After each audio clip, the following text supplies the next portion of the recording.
All right, guys, so we're less than 48 hours away from the Baltimore Ravens playing the Houston Texans on Christmas Day, and we got some absolutely huge updates for our Baltimore Ravens. Updates on Justice Hill, a big opportunity for Keaton Mitchell, the dynamic, explosive second-year running back recovering from that knee injury from last season.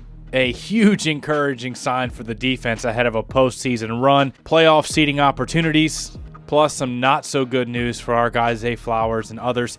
So welcome into another episode of Ravens Reports. It's your guy Noah here with Full of Flock. As always, bringing you guys our top 5 news reports and storylines coming out of our Ravens today.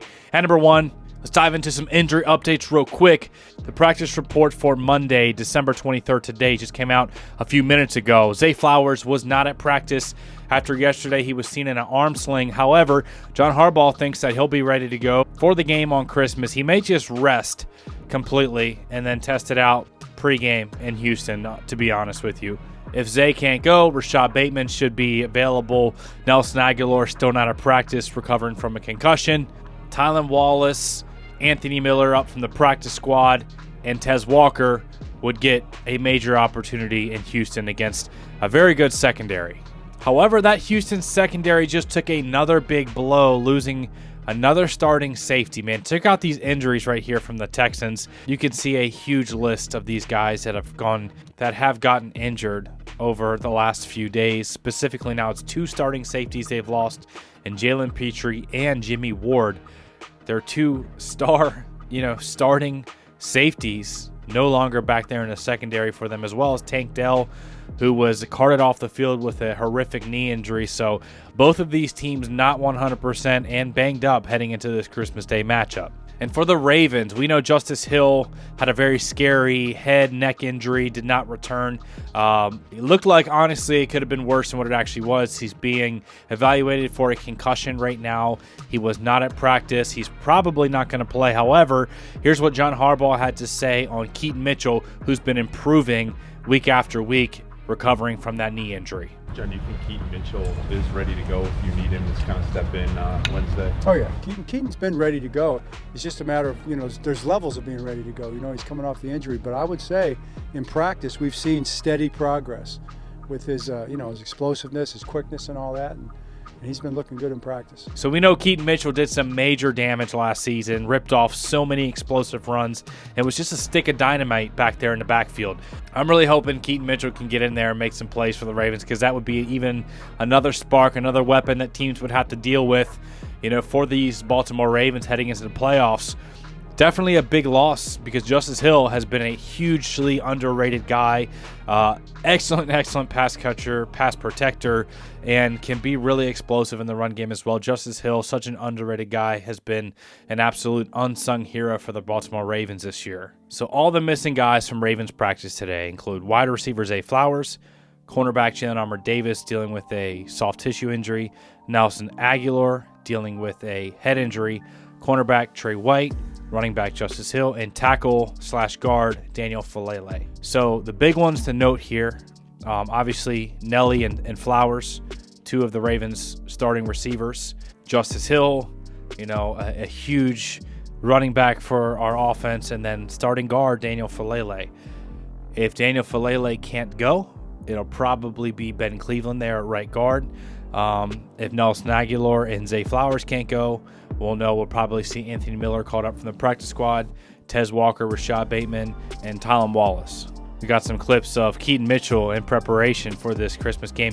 He said a few weeks ago that he was chomping at the bit to get back into some game action. Really excited to play football again. I can't wait to see him rip off some big runs. At number 2, before we get into this crazy defensive statistic and some other quotes and stuff, I need you guys to hear what Mark Andrews had to say on the Pat McAfee show, talking about his guy Derrick Henry, about how he actually broke Charlie Kolar's arm. I had no idea that's where his broken forearm came from. By the way, there's still a chance that Charlie Kolar could return this season, who was a great blocking tight end for us and made some plays in the passing game as well. But Charlie Kolar had his arm broken by Derrick Henry getting ran into. Here's what Mark had to say on Derrick and also his guy Lamar Jackson having another MVP type season. How has it been playing with a guy like that and also blocking for a guy like that? When he runs into the back of you, do you collapse down to the ground, or how does that work?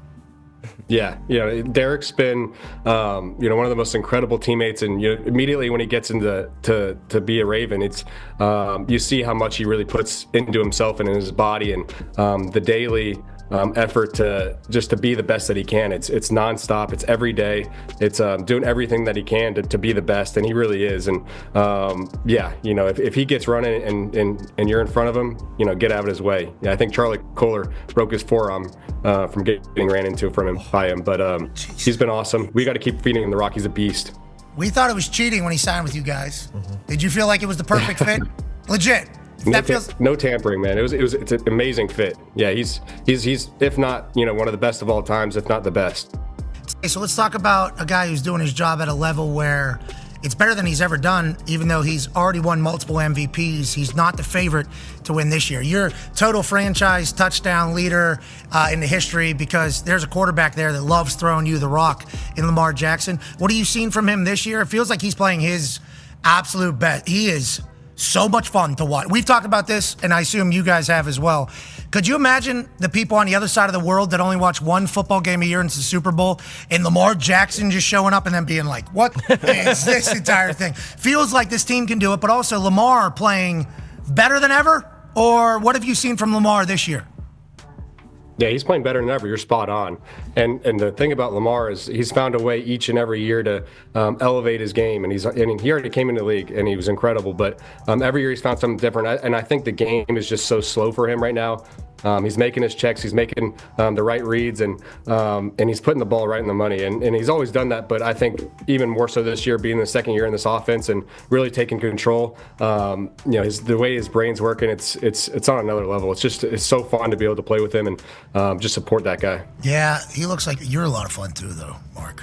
You make those he made big time catches. Oh yeah. Mm-hmm. Yeah, they say look at that. So talking about our guy Lamar, I need you guys to see this as well. Every quarterback to ever throw for 35 plus touchdowns and less than 5 interceptions in a season has won MVP in the history of the NFL. That's what Lamar Jackson's doing right now. 37 passing touchdowns. He's only at 4 interceptions. Will that trajectory continue? Remains to be seen. Oh, and by the way, the most passing touchdowns thrown over the last 2 seasons, Lamar Jackson leads the way at 61 passing touchdowns over the last 2 years. Baker Mayfield at 60, Goff at 60, Jordan Love at 55. But here's the thing. Lamar Jackson's the only player on this list with less than 12 interceptions, and the next guy on the list has 22. So Lamar Jackson with half the interceptions, but the most passing touchdowns over the last 2 seasons. What Lamar Jackson's doing right now is an uncharted territory. He's breaking NFL records. Just hit over 6,000 rushing yards as well, shattering all kinds of rushing records, passing records, and he's only 28 years old. Lamar Jackson is doing special stuff. This is so encouraging, man, because at number 4, the defense is starting to match the offense. Like, this team is really getting hot and really getting complete, and it's all due to this move that happened in Week 10. Check this out. In Week 10, the Baltimore Ravens moved Kyle Hamilton from line of scrimmage, inside linebacker, nickel corner, all the above, right? Having him closer to the box, to a starting safety. Week 10, this is when it happened, okay?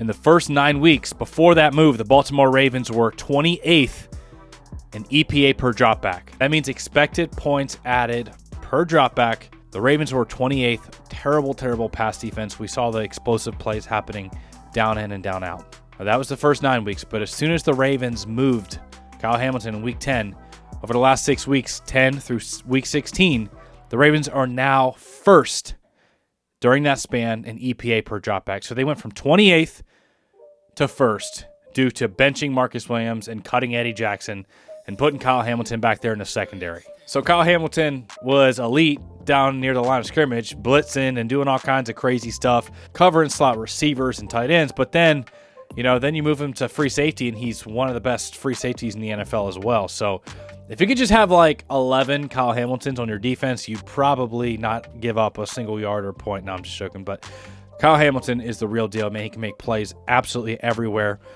On the season, he has an 84.7 coverage grade, 89.9 pass rush grade, 90.4 run defense grade, 89.9 overall. So he's complete. He's the real deal complete package at safety. The Baltimore Ravens defense has completely turned a corner. Now the Ravens' number 4 offense in NFL history in DVOA. All right, check this out. The Ravens are 4th in NFL history on offense in DVOA. They now have a defense that's number 1 in EPA per dropback over the last 6 weeks. That's completely turned a corner. The pass rush is getting after it as well.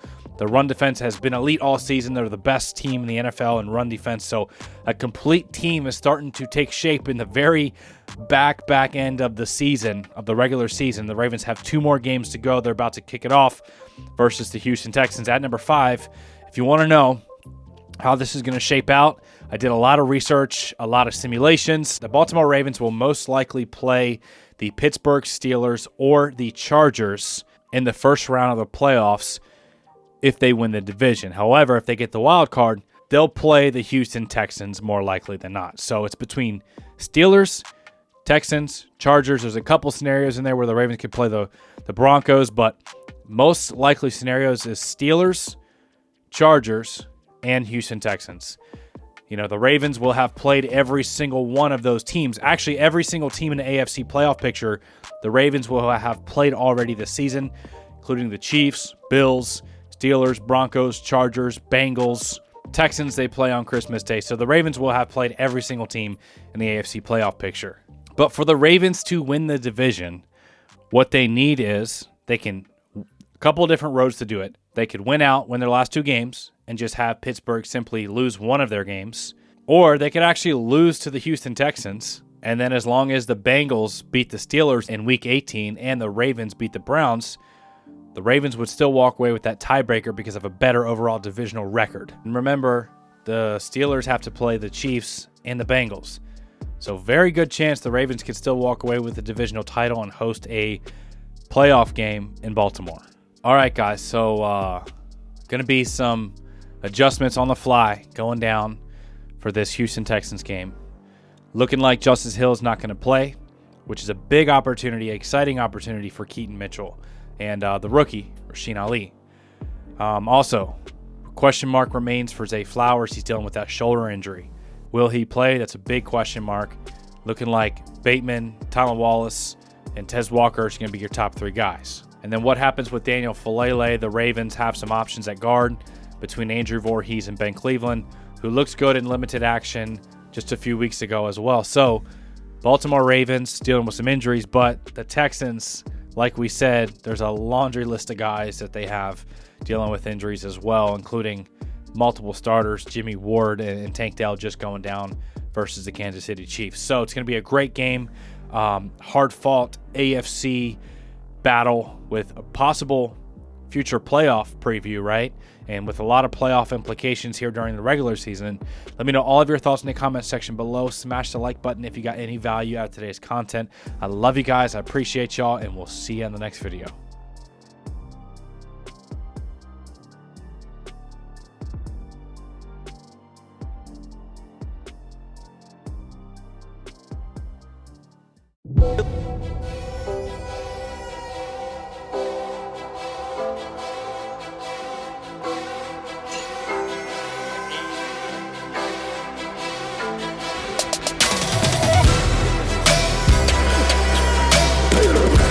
When he wasn't looking, he ran me over.